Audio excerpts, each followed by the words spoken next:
Dancing the music. Are you dancing the music, Christina?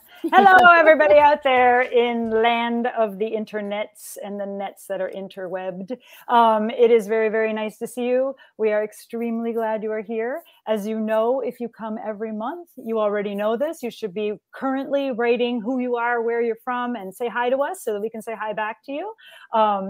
Right off the top of the bat, I have to tell you that this is the April Pen Parentis Literary Salon. I am Voe, the founder of Pen Parentis, as it says in my brand new fancy little tag thing. This is Christina Chiu. She is the curator of Pen Parentis and the author of Beauty. See how it says that in her little thing? We like our little things. Also, hello to Clydette de Groot, who's out there in the front row. Hi, Clydette. And also a little shout out to Gloria Jacobs, Jane Fogel, David Harris, Carol Mitchell, and Meg Honeywell. Thank you so much for dropping us some money when you bought your ticket. We love you. Pen Parentis is a 501c3 nonprofit.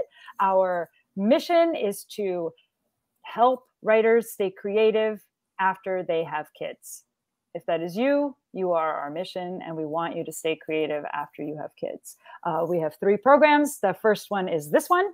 The second one is the cycle of support, which is meetups, which meet once a week. We have accountability groups that keep parents that have kids, writers that have kids on track. We have a whole system. It's a whole literary ecosystem that lets you continue to create even through the busiest time of your writing career. And one of those busiest times is when your kids are teeny tiny. And for that, we have our third program, which is the Pen Parentis Writing Fellowship for new parents. So if your kids are under 10, you are eligible. It closes on April 17th. So you still have 6 days to write something that's phenomenal, that's going to knock our socks off, or, cut something down to 500 and however many words it is, like 503 or something like that. Hi, David Harris from Manhattan. Hi, Jamie B from London, Ontario. So yeah, do drop your name in there and we will say hi to you. And if you have questions or comments throughout the show, please definitely put them in the comments and we will see them. And also, well, hi, Lisa. Thanks for saying hi. And then what? And then we should bring on our authors. Oh, make sure you also do likes and hearts and subscribes and all the things that YouTube people. Wait, somebody's in Hawaii. Rob and Jesse from Hawaii. Hello. Oh, and Eric from Baltimore. Hey, this is fun. Kansas City. You guys were like super national. Here we are. Thanks, Shannon. Okay, so let's bring up some authors. Yay, authors. Okay, here's a tip. Each of our authors is from one state. Da, da, da, da, da, da. Da, da, da. So I will be introducing 3 authors. Rosalia Scalia will be our first reader. I will get back to her. HANANAH ZAHEER, she's the author of Lovebirds. Other recent writing has appeared in The Cut, Kenyon Review, Best Small Fictions 2021, which is a huge achievement. We also have Abdul Ali. He's going to be, his debut collection of poems, Trouble Sleeping, won the 2014 New Issues Poetry Book Prize. He's a poet, writer, nonprofit consultant, and cultural worker. We'll come back to that later. So our first reader, Rosalia Scalia. They're all from Maryland. And they're all there now. Oh, poor Hello, Loretta everyone. does not have audio. Sorry. Just want to say hi to Helene and Loretta, and the people who don't have audio need to make sure that their own audio is on their own computers. Sorry, Rosalia, go ahead. I just want to say hello and thank you to to this organization for having us. I'm going to stumble across the name Parentis. Perfect. And I just want to say thank you for having me and us, the Maryland team here. Wonderful. Rosalia Scalia, she began writing as a single parent of 3 children who were 4 and under at the time. So if she did it, you can too. You can too. You can too. Rosalia's fiction is appeared or is forthcoming in the Oklahoma Review, North Atlantic Review, Notre Dame Review, the Portland Review, and Kirkus Review, among others. She won the Editor's Select Award from Willow Review, and her short story In Feather Lake was nominated for the Pushcart Prize. She lives in Baltimore with her family, which is where they all are right now. surprisingly. Hello, everyone. Thank you for being here, and thank you for listening to us read this evening. I'm going to write a story that was basically inspired by being a single mother and kind of thinking, like, what if I had help? And what if that help turned out to be more of a hindrance than a help? So here's my story. Sister Raphael heals the sick. And I'm just going to read a snippet of it. Sister Raphael was to be unceremoniously ousted from Josephine's tiny row house in Baltimore's Little Italy. Later, she was also to be welcomed into and kicked out of 3 other houses in the same neighborhood, mostly because their owners had come to believe her to be mad and hateful instead of holy and loving. She, who had once been known simply as Mrs. Caterina Del Vecchio and the former wife of a renowned mobster, had been occupying one of the neighborhood benches, telling anyone who asked that she was awaiting guidance and direction from her boss. She pointed to the sky. Wearing a navy blue skirt hemmed at her knees, a loose white blouse, no stockings, thick brown sandals, and a huge wooden cross on a rawhide strip around her neck, she looked like one of the nuns from Catholic grade school, except surrounded by large brown supermarket bags filled with her belongings. She also looked homeless. Stained, broken teeth marred what could have been a beatific smile, a smile she flashed when she explained to those who asked her that her mission was to be assigned to a household that needed her, and that God would, as he would invariably do, guide her to the next assignment. I'm being called to this neighborhood, she explained on an early spring day when she showed up on the bench. Waiting for instruction, Sister Raphael occupied various neighborhood benches over the spring months, and the neighbors could never discern if she was mentally ill or holy. At times, she seemed to be one and then the other. They remained content to figure it out from the sidelines. No one came forth to offer her a place in their home until Josephine. In all those stories about saints that Josephine had read over the years, none of them did normal, everyday things that regular people did. St. Francis of Assisi, St. Francis of Assisi's own father, embarrassed by his son, considered him a nutcase. St. Lucy plucked out her eyes to avoid marrying a moneyed, older, non-Christian man, embracing a lifetime of blindness. Joan of Arc, burned at the stake, was considered crazier of putting on armor and riding into battle. In Sister Raphael's case, God had spoken, and Josephine, an unlikely candidate, heard. At 33, Josephine, also called Jody, smoked cigarettes and pot on the sly. She cursed. The words slid out of her mouth as easily as breaths.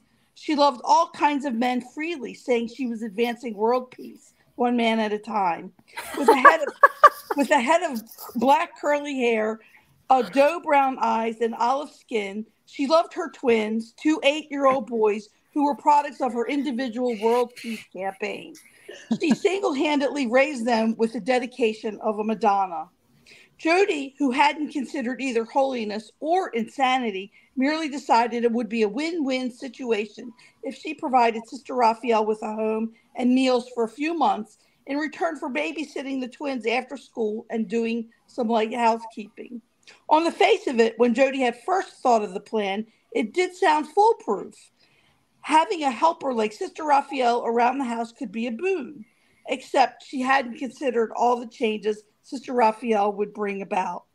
Immediately after the freelance nun moved in, she discouraged Jody from listening to CDs and to rock music on the radio. Instead, they listened to Christian radio and endless sermons.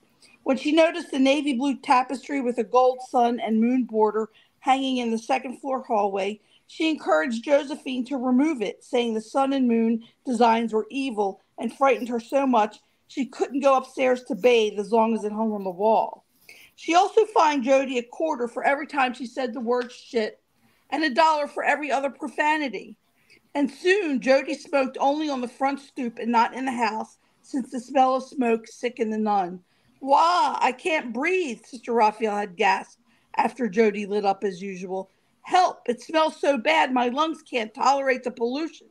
The nun hung her head on the front at the front door, gasping and sucking in fresh air.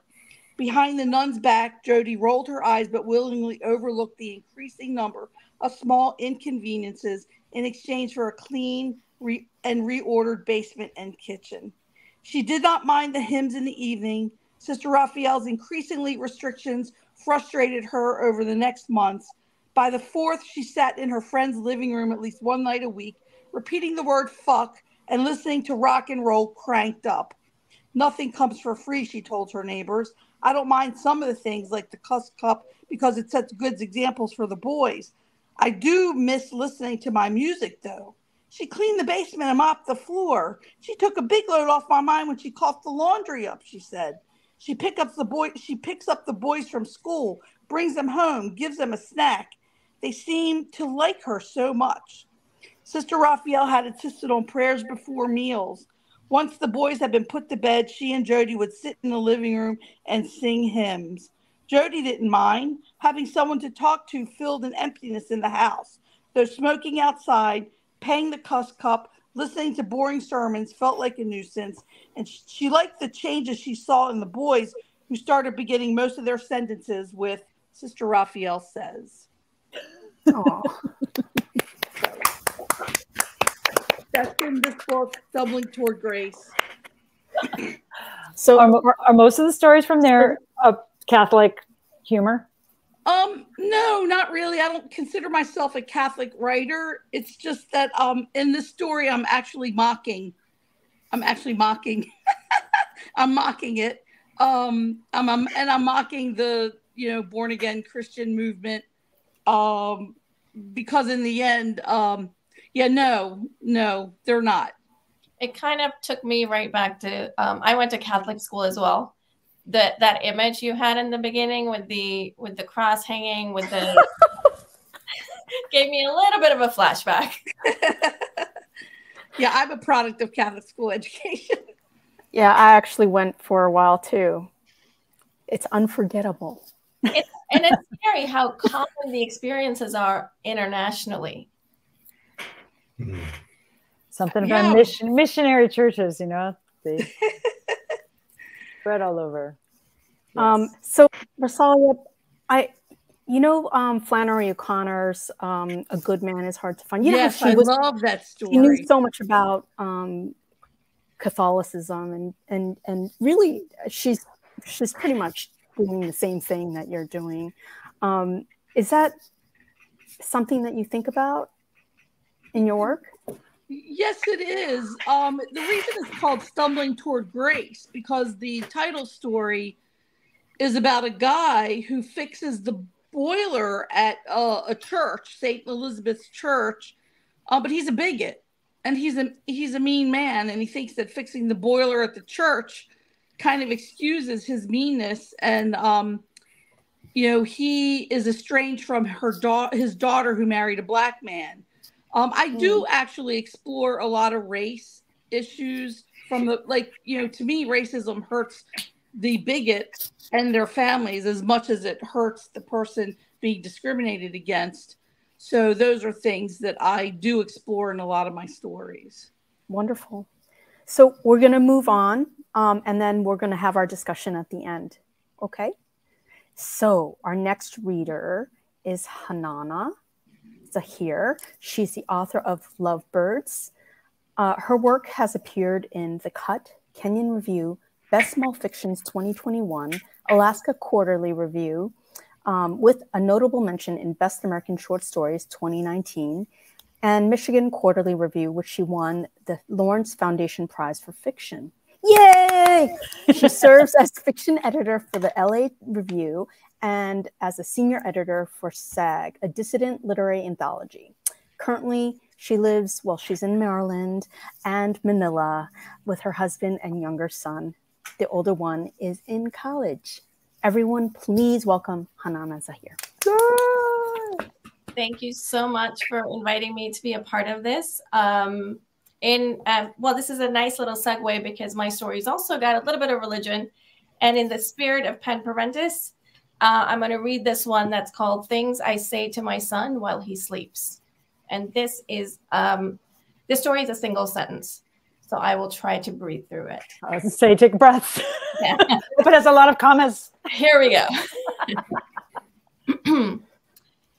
If you end up breaking your promise and climbing out the window into the alley and meeting those boys whose beards are nearing manhood and whose angry eyes pick at my body, I know they see a useless woman, a crumbling moral life, no man to protect me, and who slip you into the dark mouth of the old internet cafe down in Johartown and who won't let you smoke, though I am grateful to them for this, with whom your eyes sharpen when you tell them that you want to be pure, when they pat your shoulders and say, you are doing Allah's work, brother, and who give you advice on how to bow when you pray and hand you a gun and tell you your father is probably in hell. Though listen, he was a good man, no matter what he did. It is not a sin to work at a bookstore when you have 4 mouths to feed, even when the books have things that are shameful, and you have to listen. He was not spreading immorality, son. He was keeping you alive. If they find you battles to fight, tell you all the things wrong with the doctor's family you've lived next door to your entire life, whose mother carried you when you were little, whose children you played with, who was the first to run to your father when he lay bleeding in the street, remember? He steadied your hand over your father's chest, showed you how to keep the blood inside, but whose daughter steps out of her house without covering her head, and if little fires of shame burn inside you for knowing them, and because you see my head uncovered in the market too. And those boys tell you that the entire neighborhood is watching you share your wall with a gopher, that your father died not because of the bullet, but because he was sin, and because an unholy hand touched him at the end. And if they burn enough of your heart that it scatters like cinder, and if you find yourself bold in the moonlight, and your feet are steady on the brick along our street, and even before the chimney smoke has died down in our house, even before your brothers have gone to sleep, already you can feel yourself a man, the kind of man who wants to clean all the sin from his blood, who will be wrapped in coldness at the kitchen table in the morning, the kind of man who will always find purpose in erasure, who tells himself he will never bear the insult of a blasphemer's existence on Allah's earth.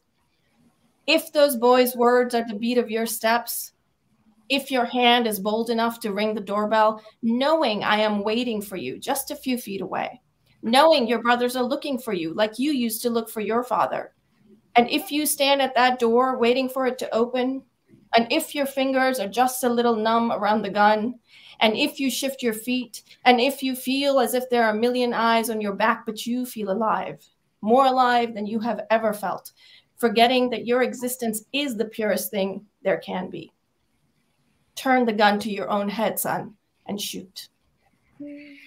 Wow.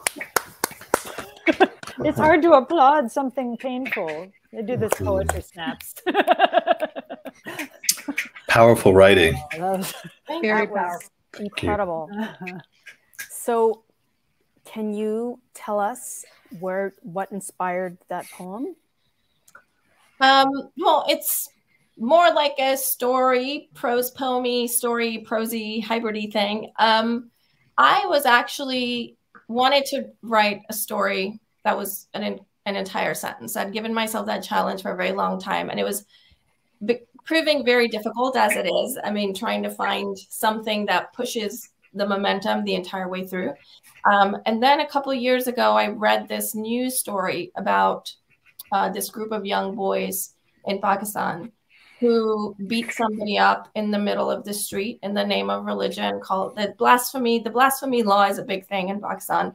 A lot of people are persecuted against because of it. And somebody accused this person, and the boys just took this into their own hands, and everybody just watched. And I was just sort of thinking, what would a mother think if I saw my child out there on the street doing this? It's easy to feel sympathy sort of for the person who's getting beat up, but what might a parent feel when you see your children committing horrible crimes? What would you ask them to do? So that kind of gave me the momentum to get into the story. And then the ending came on its own. That's wonderful. The audience is loving you. Juliana, yes. Helene, Lisa, Doris have all said cool. You can see them on the side as they're saying nice things. Thanks. It recalls Jamaica Kincaid's Girl, this idea of constructed identity. I love that. Yeah. That's one of my favorite pieces to teach and to read. Mm-hmm. And HANANAH, wasn't there a collection that you have of Pakistani stories? Is that, there it is. This is the story. So that is the collection. Okay, great. And I think HANANAH Garcia Marquez has a book that is one period. Oh, in the whole book? There's one in the whole book. Oh my. Yeah, and I read it many years ago, and I can't remember what it's called, but you can look that up. It was amazing. I couldn't even believe maybe somebody in internet land can look it up for us, because it was incredible. It was really incredible. So you should. I will. My goal is to kind of try to keep going longer and longer and see. There's actually a short story collection by Jamil John Kuchai, which just came out, The Haunting of Haji Hadak. He has a story which is a longer short story, which is also a single sentence. So that's my next goal. The irony is that I think that most of my sentences to my children are usually one sentence. There's like because parents talk and don't let them talk back. Like, as long as there's no stopping point, they can't interrupt. Wonderful. So our final reader is Abdul Ali. And before I even introduce him, we found out that Abdul Ali is, he's editing a, are you editing a magazine? You're guest editing. Guest editing, Full Bleed. Yeah, that's so exciting. We are doing a part. So total coincidence, we are also doing we just won an NEA grant and to do to sponsor an issue of a magazine, which only will feature writer parents. All you people out there on Interland, this is the first you've heard of it. So, breaking news. Great. Yeah. And Full Bleed is going to be our partnership, our partner. Oh, that's fantastic. And so we're so excited that when I was just writing back and forth with Paul, the editor of Full Bleed, and he said, "Oh, Abdul Ali, yeah, we know him. He's going to be guest editing this." And I was like, "Oh my God, like small world, everything come together." And you guys help match our grant. Here, look, I have a QR code. Okay. QR code and match our grant. Match it. Do it. Every single dollar counts. How much do you need matching? So we earned $10,000. So it would be really good if you have $10,000 to just give it to us. But if you can't, we'll take $5 or 10 or whatever you can afford. Because literally, like if everybody does a little, then maybe we'll match up and that'd be good. And we actually we have a good start on that. We do. We're halfway there. So yeah, we're halfway there. Thank you, board. Thank you, board. So we just need excited. And our authors are going to get paid. So anybody who submits to the issue when it comes out will get money. And well, not who submits, who I'm sorry, anybody who gets selected. Sorry, you guys. I'm overexcited. I'm overenthusiastic. What a great deal! I was like, wouldn't that be cool? Right now. Wow, I could multiply submit. Right? If I was like Melinda Gates, that would be my thing. It would be like, if you submit something that is not written by a chatbot, you get a car. You get a car. Get a car. I think it might be worth it to send a request to Jeff Bezos' ex-wife because she gets no strings attached. Yeah. Yeah. Right. Yeah. And she's also a writer and a parent. Oh man! Anybody know her? Anybody who knows her needs to let her know. In fact, I think Toni Morrison was her teacher at Princeton, so she's very writer friendly. Wow, that's pretty cool. Whew. Okay, so on to this amazing bio. Abdul Ali is a poet, writer, nonprofit consultant, and cultural worker. He's most recent program director of Maryland State Council's County Arts and A&E District programs. Before that, he was the program coordinator of the Community College of Baltimore County, CCBC, and winner of a major grant from the Andrew W. Mellon Foundation. Mr. Ali has held distinguished teaching appointments at Johns Hopkins, Howard, and Goucher. He is the recipient of the 2019 Ruby Grant from the Robert Deutsch Foundation. His debut collection of poems, Trouble Sleeping, won the 2014 New Issues Poetry Book Prize. He has a daughter who's 18. Yay. Everyone, please welcome Abdul Ali. Yay! Thank you so much for that very warm welcome. And I'm just so privileged to read with HANANAH and Rosalie?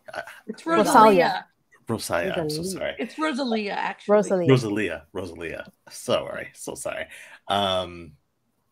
It's great to be with parents. And before I begin, I just want to say that when I first started writing poems about, being a single dad, I remember the reaction was very like, oh, like that was the reaction.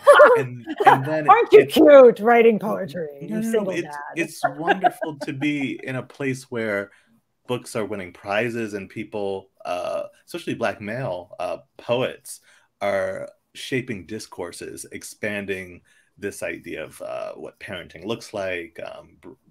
So I'm really excited. And what literature looks like. And what literature looks like. Did you see that they have that new collection? What's it called? Minor Notes. Minor Notes Volume 1 just came out, or out today. Yeah. I think is today. Yeah. So Joshua Bennett. Yeah. It's so great. Yeah. Yeah. Anyway. So I'm gonna read a poem called "After the Blizzard," and this is I wrote this when my daughter was in kindergarten, and we were living in Washington D.C., and there was this blizzard that just shut everything down for like a week. And so there was, obviously a lot of emotion and exchanging and tenderness. So after the blizzard. 1. By 8:15, we emerge 2 horses, giddy to break out of our urban stable on our way to school. We absorb the shock of pastel outerwear screaming against a blanket of whiteness, a swarm of little people wearing Spider-Man backpacks staring at us, Hannah Montana lunchboxes serenade us, snow boots, Mary Janes, sneakers that transform to rollerblades. 2. We single fathers can tell each other from the pack our daughters' curious hairstyles, mounds of wild hair bound by a rubber band, resembling a big waist strangled by a skinny belt. We give each other the nod, the one that says, "How's it going? We're in this together." 3. With each blink, you grow an inch taller, lose a tooth, toenails cutting through socks. I get a telephone call from school. You're running wild during recess, a bloody nose, the emotional storms leaving you a mess of mucus, salty tears, putty. This morning, you will ask me not to cross the street with you in front of your friends. You'll wait for the white man to appear on the traffic box, and you'll shout from across the street, "Later, Daddy-O." 4. Remember those crazy parents who'd say, "Stick out your tongue," and proceed to wipe? I was that one this morning, and I laughed as it hit me. When did I become a crazy parent? And how good of you not to notice. You're changing quicker with the seasons, more words in your mouth. Just the other day, you looked sideways at your sandwich. This isn't symmetrical. 5. You were nicknamed my twin when you were a baby. Everyone thought you were my son. Every day your features are stretching, swallowing mine, less me, more your mother, staring back. Just a few years ago, I said goodbye after a fight with her, and you ran to get your weekend bag without words, lifting your arms. Take me, take me. 6. Our language, all facial expressions, wordless. I know when to look back and catch your wave when dropping you off in the morning. I know which block not to walk down because there's a dead bird, and that will make us 10 minutes late because you'll want to stop, cry a little, and ask, "Daddy, how do birds die?" 7. I can single out your voice from a playground of 200 screaming, laughing 5-year-olds, 20 sharing your name. I'm learning this fatherhood script. After school, you run towards me. I'll lift you up and you'll yank down a handful of sky. Where's mommy?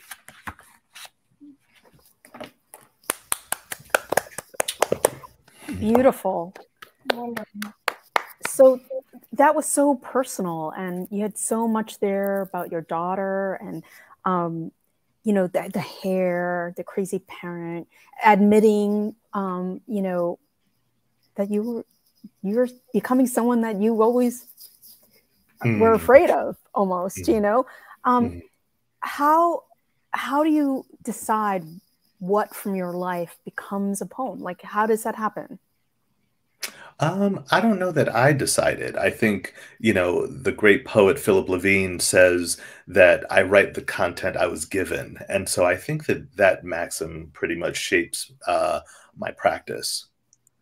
Yeah. Wonderful. I love the idea of a fatherhood script. Yeah. Like, that is so real, to have like a parenting script that you're either going to follow or go against. And it's sort of outside of you, but it is clearly intentionally yours. Here's your script. You can go off script or you can stay on it. Or in my case, you improvise it. Yeah. Well, when I feel like I remember this storm. Was it like in 2005-ish? So it would. So my daughter was born in 2004, so it would have had to be maybe 2009, 2010-ish. Oh, that late. It was probably like Superstorm Irene, because that was a crazy blizzard that went up the coast. Crazy stuff. So, have you seen that there's a short film by a father talking about doing his daughter's hair? He's a single father. It became like this huge thing at one point during COVID. I couldn't stop watching it. It was the cutest thing. So just Google that if you get a chance. Yeah, there have been many actual stories about, you know, fathers trying to do their daughter's hair. But I did hear of the one that you mentioned. Yeah. Yeah, it's so sweet. Okay, so let's open this up. We have 3 authors who have kids who are actually older. So this is a really great opportunity. Yeah, you're experts. You're experts. So first of all, what's that one piece of advice you would give to that discouraged writer, overwhelmed parent who is thinking, I can barely make it through the day, never mind write? Like, what would you say to that person? I would say let go of things that don't serve your goal. When I was a single mom, I mean, my kids are older too, but when they were little, I became a single mom when they were 4, 1.5, and 8 weeks old. Wow. And in order to make it work, I had to let go of the dishes in the sink. I had to let go of the laundry that needed to be done. And also when they were, you know, when they reached elementary school, I had to let go of social invitations. And at that time I was getting up to write from 5 to 7 before I had to wake them up to go to school. And I know a lot of people who do that. You know, my best friend, Susan Malley-Duraj, also gets up and writes before her kids get up and go to school. Because and she just got a book contract. Yes, she did. And we've had Susan here. We've had her here, yeah. Yeah. So you have to do what you have to do. And that means, you know, while all your friends or family, I mean, I come from an Italian family that like has Sunday gatherings, and I just didn't go because they didn't value what I was doing, and they didn't believe that I would actually become published or become a writer. So I would say let go of the things that don't serve you and embrace your goal and embrace your vision, no matter what anybody says. Yeah, you need to be surrounded by positivity. Definitely. I would say two things. One is to let go of an idea that you're in a hurry to do anything, that there's a certain time limit that you have to, like, I have to write a book this year. I mean, this is something I still struggle with, but when your kids are younger, they're just simply, I mean, realistically speaking, there just isn't that much time.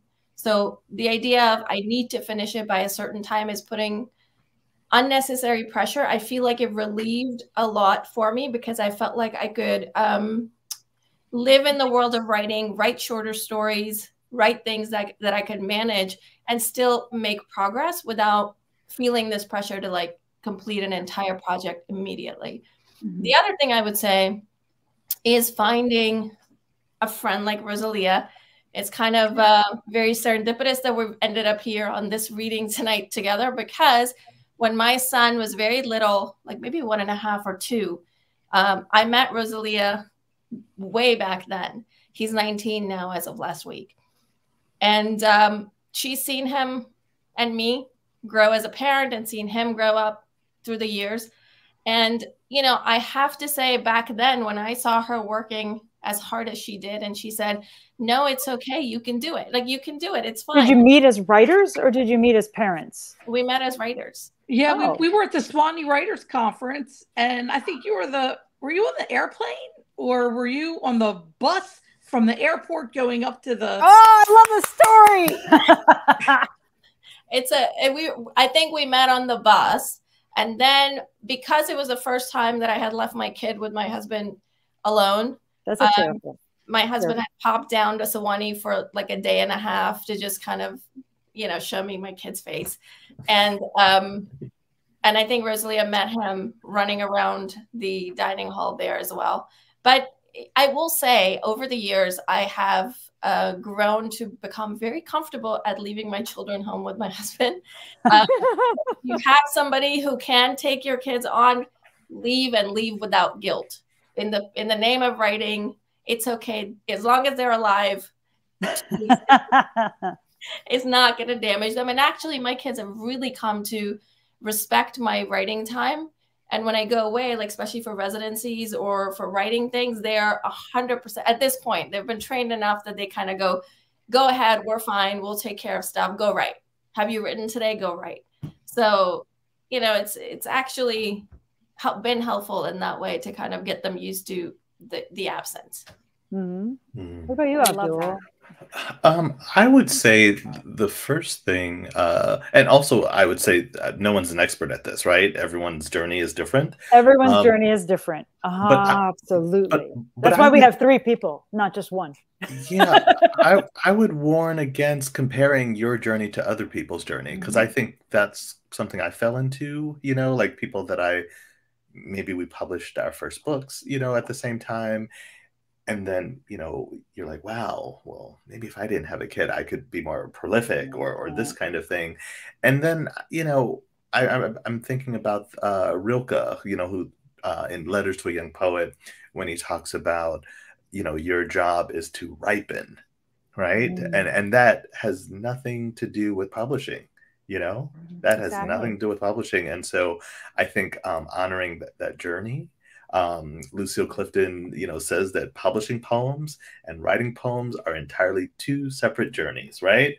Definitely. And so I think it's really important for us to make sure that we're honoring that journey. And then those other pieces, like you mentioned Sewanee, what a wonderful space that is. I was very grateful, and there's so many cropping up. The Cave Canem poetry community has been phenomenal. There's just so many people are starting their own things out of their living room. So finding your tribe, I think, is really important too. Yeah, definitely. It's really, I think that it's kind of obvious maybe that the community of other writers that have been through what you're going through is helpful, because they understand and they can sort of support you no matter where you are in the journey. But Abdul, I really want to echo what you said about that it is an individual journey. And even though some writers do great by waking up at 4 a.m, like I would never, I would be dead. But I stay up too late. And then there are other people who write really well in the little snippets that they have during the day, and they can pull that together into novels. And that's kind of one of the fantastic things that Christina and I have been able to experience by having 3 authors come once a month, like for however, what is this, my 15th year doing this? This is horrible. It's like forever. But the breadth of solutions to the problems of time, energy, and money, they're so creative and they work for whoever is on the show, right? Like, you know, it's really great to see. I think also one thing to keep in mind is that life is a journey, and when you go through things, sometimes they're really, really difficult and trying. I had a kid who was very sick, and at the time I was like, well, all I really want to do is be writing this whole time, and I'm dealing with this other stuff. But not all writing is done at the computer or with a pen. You know, a lot of writing is in your life. It's from life, and if you look at it that way, if you draw from your life the things that are important to you, and it ends up, it matters. It makes a difference, and you'll feel that later when you're actually, you know, putting it down. Yeah, absolutely. You know, Abdul, that poem wouldn't even be here if you hadn't had a daughter. It would be a totally different poem about pizza, or, you know, something else that there's beauty in the fact that our lives and our writing intersect in such wonderful ways. I also feel like there is sort of this, I mean, this sounds a bit woo-woo, but there is sort of this element of letting things come into your art life as they do. I mean, as you know, when I was talking about growing up as a parent, I don't know that I could have, frankly speaking, I don't know that I ever imagined writing stories from a parent sort of point of view, or even when I was a parent, because it, you know, only when you start seeing the world and have different perspectives, and like these days, especially in the US, I mean, so I struggle with this a little bit because my kids have grown up outside the US for most of their time. And now that one of them's back, the constant college shootings and school shootings,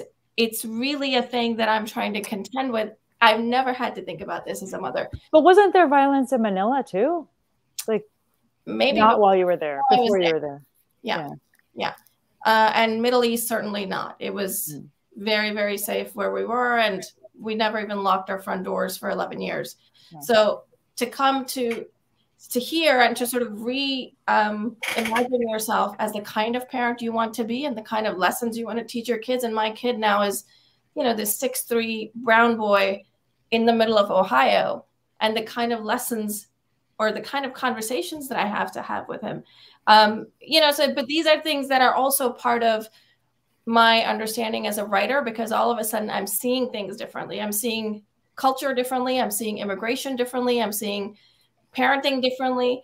And I think if I didn't have the space to sort of let these things come in, I wouldn't have the opportunity to even imagine writing about them. So in some ways, taking your time that way deepens what you can communicate. Yeah. I also think culture is very important. I'm the daughter of an immigrant, and growing up, I would always get the other perspective from my parents, you know, and I remember, you know, my father walking around downtown Baltimore, looking up at the buildings and say, I don't know why Americans think these buildings are so beautiful. When you stand in Italy, you look at any building, it's like standing in an outdoor museum. And then also the values are different. The work ethics are different. I mean, I became bitten by the writing bug when I was in 6th grade after reading Jack London, The Call of the Wild, from the point of view. Yeah. So when I told my parents that I wanted to be a writer, they looked at me like I was crazy. That's not a job an immigrant child does, because you have to pick a job that either makes money and is recession proof. And I just included this in a recent story, actually. where, my father said, become a nurse. And I said, I don't want to be around sick people. And then he said, well, become a mortician. People die every day. You will always have a job. When I said I wanted to be a writer, that's very practical. Me starving in some attic. And he said, don't you understand you'll never eat as a writer? And then the thing that he did not envision is that, I make my living as a writer, not of fiction, but as nonfiction. While I was trying to become a fiction writer, I was freelancing journalistic stories just to bring, I was freelancing journalism just to bring money into the house. And I knew that a little story in this paper would be gas money. And that's kind of how I had to do it. But without realizing it, by writing all that nonfiction, it honed my skills. So Definitely. I was able to write faster. I was able to, I probably shouldn't say this, but at work, it doesn't take me as long as it takes some of the other people to write. Don't tell anybody. So I get my stuff done pretty fast, and then I do other things that I want. And then people are like, wow, this is a really good story. And I'm like, thanks. This is actually, I wanted to ask you that, Rosalia. Well, all of you. So there's this idea that you write better when you don't have kids or when they're grown or whatever. But I don't know if that's really true.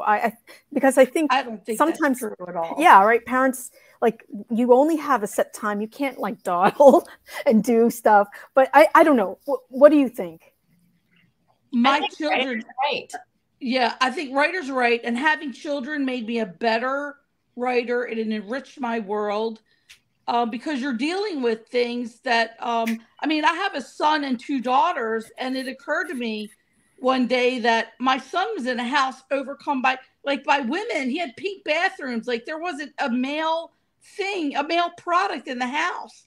So I had to ask one of my friends, can you just kind of do guy stuff with this kid? Whatever you do, I don't care what it is, just whatever you do it with him, and he's like, I'm not into sports. I said, I don't think he is either. So they got together every Friday night. They made crappy pizza.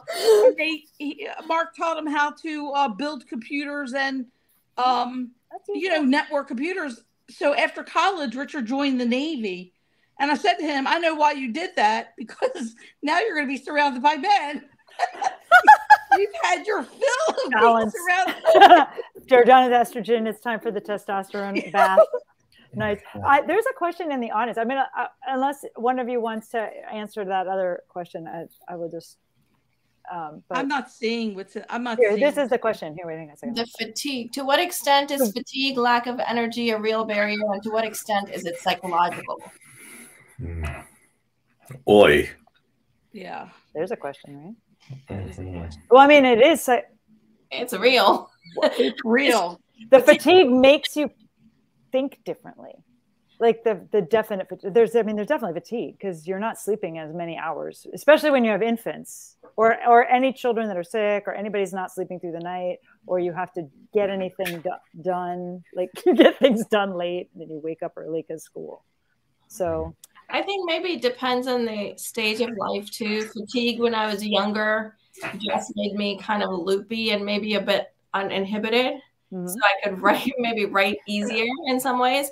Mm-hmm. Fatigue now is, I'm somebody who hates sleeping, and fatigue now means, where's my bed?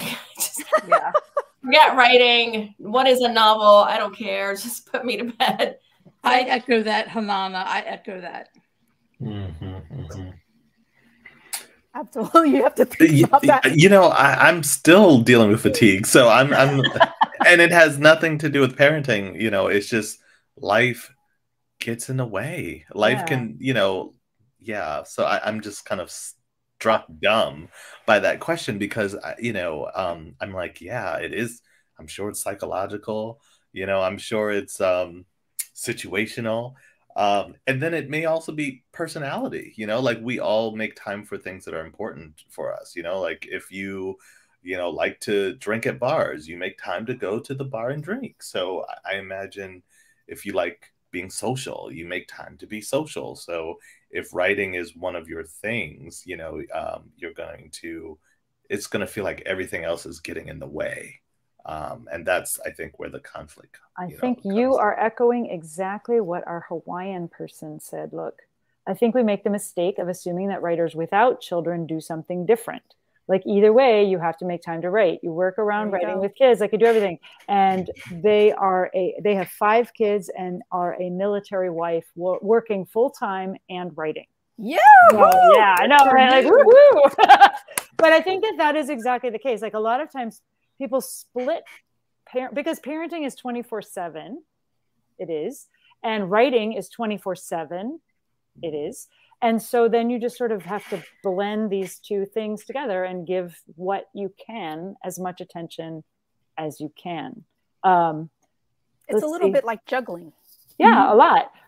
Helene says, writing with a kid made it hard for me to write linearly. I would write in snatches. Why don't you each talk about how do you get your longer things done? How did you each have a book out? How did you manage to create something long? And well, I know that you probably did them in my book is a book of flash fiction. So. That explains that. So that's what I did. I am working on a novel now. I've abandoned several novels before. And this time I'm trying to, so I also think like writing books is sort of also a process of self-discovery as a human being. Like like maturity, self-reflection. So I feel like it's a psychological process as well as a physical exercise. So now I'm trying to understand why I stop in the places I do. It's not because I have children or because I'm a parent. It's other things that are going on. It's fear of success or failure or completion or whatever it is. So there's fear of flying. Literally, yeah. So it's other things going on. And I feel like a lot of times kids are, and I don't want to say an easy excuse, but it's an easy reason to look at it and be like, well, I had to make dinner, so oh darn, I couldn't write. When really you can spare 5 minutes. I mean, I could have taken 5 minutes any day. So I feel like with the longer project, I'm trying to challenge myself to think beyond the obvious limitations and go, what is actually happening here?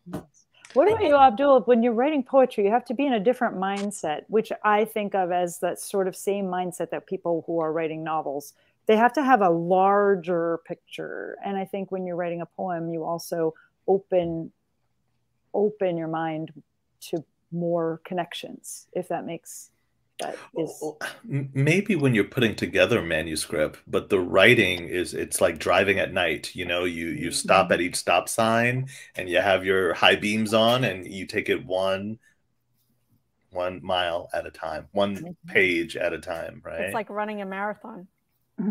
Yeah, that too. Yeah. Everything is done in small steps, though. Like you don't sit down and write a whole 365-page novel in one fell swoop. You break it down into smaller things. But I will tell everyone who's listening to keep a sentence journal.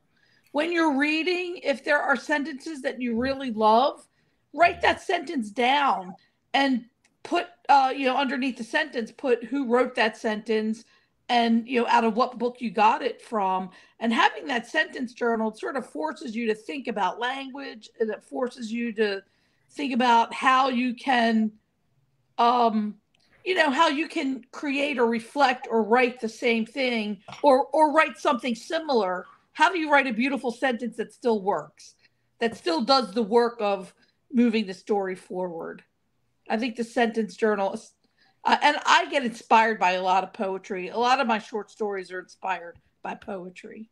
Oh, that's great advice. Do you guys also keep journals, HANANAH and Abdul? You have some kind of I process? keep 2 journals. I keep a journal in which I journal every day, just what I'm feeling about my writing. If I wrote today, if I didn't write today, just so, 10 years later, when somebody discovers my journals, or 10 years pass, when you win your Nobel Prize, they can have they'll have a record of my angst. And then the other journal I write is sort of more working out. I always have theories about what's happening, social stuff.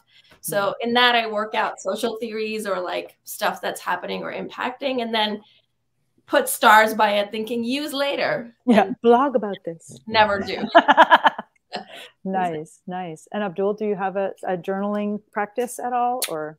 Yeah, I definitely I call it composting. So Nice. it could be a surly headline, that I see, or I'm eavesdropping on the shopping line, and I love what something very candid, an organic poem that I heard someone say.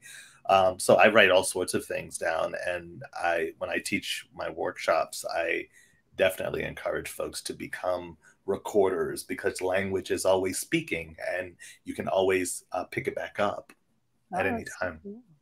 Yeah. Actually, one of the best things on this is Lydia Davis has this well, there was a shortened version on Electric Lit, but she has this craft book, essentially Essays 1, in which she talks about this habit of observation and keeping a journal, just watching things, watching shadows, watching air, just how things happen, which is wonderful.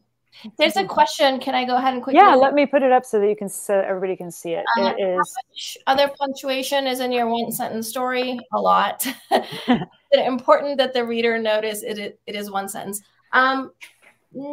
Yes and no. If it has, I wanted to create sort of like a breathless quality to it. So when you read, you are hopefully propelled forward through, like tumbled forward.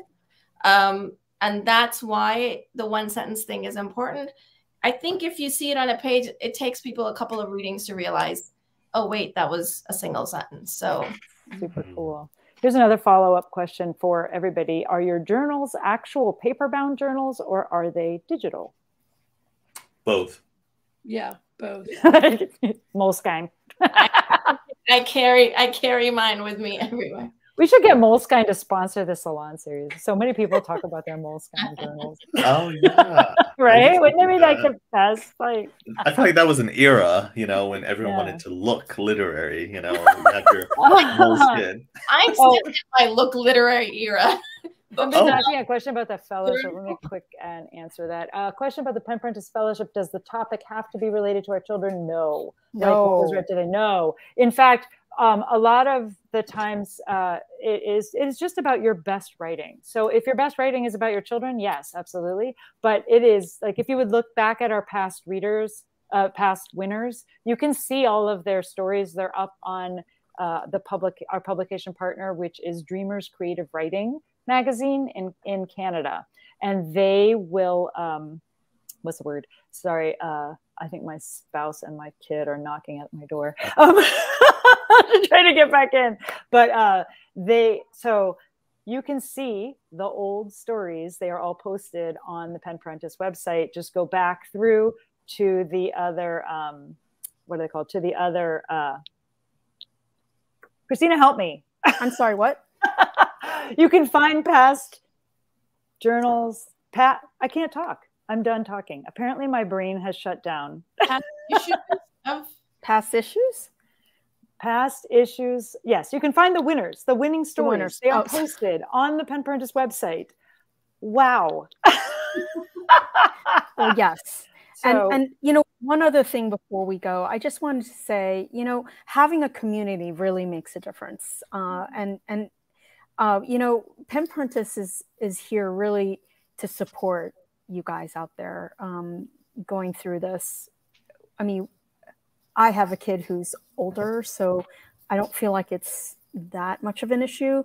But I do think that, if you look at some of the things that we do here, you might find them helpful. We have meetups, actually a cycle of support where they're kind of like accountability groups. And HANANAH did that. HANANAH, talk about your accountability group that you did with us. Sure. I was just going to say I was part of the Writing Race accountability group, which was a group of people just basically talking and thinking about race in sort of, ways of representing in our fiction and how it impacted us as writers and artists. Honestly, it was truly one of the safest spaces that I've ever sort of been in, with the most open communication. I learned so much about things that I maybe just had a vague feeling about. And then, because there's so many resources, and it was great in keeping me inspired and on track. I believe Christina dropped in a couple of times. I did. And I too found it very helpful. The accountability groups are amazing. You can sign up for, usually we ask for a 12-week commitment so that you can really get the best benefit, because sometimes your kids will get sick, or it'll be somebody's birthday and you won't be able to come.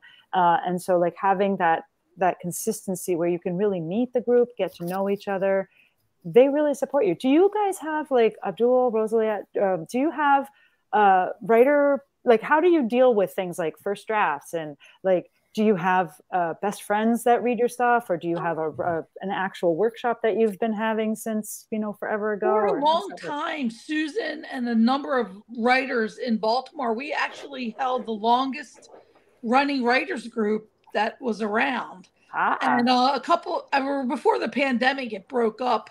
But I actually, Susan and I, we do share, we actually do our own writers retreats, where we check into a hotel, write for 4 days, bounce ideas off each other. And then we have a goal, like we want to see if we could do at least 25,000 words in those 4 days. And usually it's when her kids are with their other parent.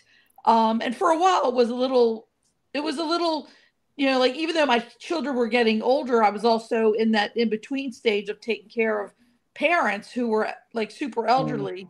So that also is another, the caregiver time. It's another responsibility. I wouldn't bring my journals when I was taking care of my father, who had dementia, but I would run home and write down a lot of the things that he said, because he was hilarious without meaning to be hilarious, but he also was childlike at that time. But I do think that, like you said, have a tribe, create your own tribe, get people, other writers who are simpatico with your vision, who will encourage you, and meet once a month. We met once a month. We exchanged stories ahead of time. We workshopped them. But now, even as Susan and I are getting busier, it's kind of even hard to do that, because kids grow up, and when they're in high school, they're doing a whole bunch of sports afterwards. So your evenings are all filled up with soccer and all filled up or emptied out if you don't. Or emptied out. One or the other. I remember waking up, sleeping in the car while I had 3 kids. They each did 2 sports and 2 instruments. And I remember waking up in the car and not knowing where driving. I was. I'm like, taxi. That's so crazy. Like, where Abdul, am do you I have didn't know like, how to get home? And they were like looking at me like, "What's wrong with you?" And I was thinking to myself, I think this is how Alzheimer's people think, where everything looks familiar, but you don't know exactly where you are. Abdul, do you keep in touch with like the Cave Canem? I know that they are so great with alumni, and did you do that program? Or I heard you mention it at the beginning. Yeah, I did all 3 years. I'm a graduate fellow now, and yeah, I definitely do honor those connections, but I wouldn't say that I exchange poems or pages with anyone. What I do is, community workshops, Nice. How do you bring a piece of Cave Canem or Sewanee or whatever back to your community? And during the pandemic, I would just write grants so that I could pay myself to facilitate free, virtual workshops, in places where, people may not, expect to, whether it's the library or a senior home or, in poetry and memoir, and this idea that everyone has a story, that you don't have to go to school, to write a good story. You just have to learn the conventions and write, and put some elbow grease into it. I hate to say this out loud, but sometimes I find those moments more rewarding than getting all the rejections, that goes along with the business part of writing. Like I really find that to be a saving grace. Yeah. It is a really beautiful thing to see somebody else, to let somebody else be seen. To raise them up so that they are seen is one of the things that I love most about Pen Parentis is like when I like, especially during this fellowship, there are always somebody who had never heard of it before, never heard of us, lives out in the middle of like, I don't know, Maine. And they find this fellowship somehow, and like they'll write on the thing like, thank you, this is like the first time that I feel seen as a writer, you know, since I had kids, because they like moved out of the city over there, moved somewhere, and became just, you know, the soccer mom that drives people places. Like, well, one of the things that I'm struggling with and I'm looking for a community is like, well, what happens like the last 18 years your identity has been kind of outlined by being someone's dad, and then they go off to college, and that's what I wanted to talk about. Yeah, and then you have to reintroduce yourself to yourself and right. the world. Yeah, you know? Because that's that you are 100% on track right there. We have so many people that come back and they're like, yeah, I put my career on pause, and now, wow, I haven't even looked at anything for 20 years, you know. And then all of a sudden, like, everything's changed, publishing's changed, agenting has changed, the resources, the writing, the scrivener is old, and there's new things. The lingua franca, everything. Yes, everything has changed, and that's true. And that re-immersion process is painful to a lot of people. Some people won't even do it. Like, they look at it and they're like, nope, you know, and they go learn to banjo, which, you know, at least they're doing something. But actually exciting. Juliana says, or accountability groups are amazing. Because I think that they do help sometimes with that. I do think that your point about writing, there's the business side and then there's the writing side. And you have to be clear about them. They're not the same. So, you know, rejections are hard. I think everyone here will agree with me. Nobody likes it, but it's just part of the business. It's just, you know, it's like you send out. It's and there are groups for that. Like, there are many of the regional writing centers. A lot of them have, and I mean like nationally, a lot of the regional writing centers have submission groups where you can just join a group just to submit, and that'll give you some kind of community to reconnect to people. And I mean, because a lot of us have just like built up a pile of things that need to get sent out, you know. Yeah, but one of the things that go ahead, Han. Well, I was just gonna say, when I teach like fiction workshops, one of the things that I assign is submission. Just because, yes, nobody likes it, but honestly, you can make it into a kind of a game. Because I would just kind of go, okay, once I know the story's ready, if you're sending me a rejection, I'm sending it to 2 more places. It was like a tennis game. Just I get it. In and out, in and out. And at some point, it's a numbers game. The more it's a numbers game. It will land. Yeah. So one of the things that I tell and teach in my fiction workshops is just, okay, here's a goal, 20 submissions, find places, do it. I do that. And just to be clear, I was saying that, yes, rejection is a part of the Poe biz, you know, but I am advocating that we have that other space in our ecosystem, in our universe, where we are chosen. We're choosing each other. It's not just us waiting to get validated by, you know, this publisher or that kind of, but it's kind of like, we're in this together. I see you. Thank you. You know, and that's where the community piece is. Yeah. I think you spend so much of your energy building community. And I think that is really, I mean, it's really beautiful. I mean, it's a great way to give back. Yeah. And actually on social media is a good place to start doing this, because you don't have to know the writers. You have to like them. And so if there is somebody that you're following on social media that you happen to have read lots of their tweets and you like them, and you have read maybe one of their published short stories because there was a link and you followed it and you like them, you can help them by just retweeting their thing or sharing it on your Instagram.